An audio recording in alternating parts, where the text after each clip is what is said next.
کل ہند مجلس اتحاد المسلمین کے زیر اہتمام ملک کی 75ویں جشن آزادی کے سلسلے میں ہندوستان کی آزادی میں مسلمانوں کا کردار عنوان پر خصوصی تقاریب کا انعقاد عمل میں لایا جا رہا ہے۔ اسی کے حصے کے طور پر آج اویسی آڈیٹوریم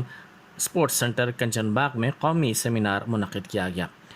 نقیب ملت بیرسٹر اسد الدین اویسی ایم پی و صدر کل ہند مجلس اتحاد المسلمین ان تمام تقاریب کی نگرانی کر رہے ہیں۔ سید احمد پاشا قادری معتمد عمومی مجلس و رکن اسمبلی یعقوب پورہ صدر استقبالیہ نے بتایا کہ اس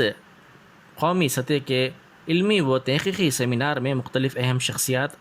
اظہار خیال کر رہی ہیں۔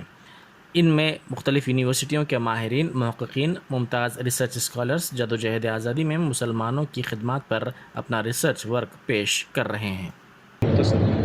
نبی کریم صلی اللہ تعالیٰ علیہ وآلہ وسلم کی پاکیزہ شریعت بھی یہی تعلیم دیتی ہے کہ انسان جہاں رہتا بستا ہے اس علاقے سے، وہاں کے باشندگان سے الفت و محبت رکھے اور صلاح و فلاح کے لیے، ترقی کے لیے، وطن کی حفاظت کے لیے، تعلیمی ثقافتی ترقی کے لیے اور دیگر اغیار کے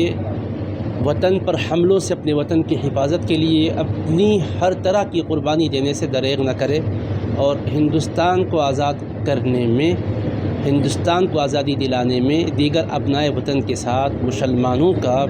نہایت ہی بلند پایہ کردار رہا۔ مسلمانوں نے اپنی جانوں کے نذرانے پیش کیے اور اپنے ملک کے وطن کو اغیار کے قبضوں سے چھٹکارا دلایا۔ اللہ تبارک و تعالی ہمارے اس ملک کو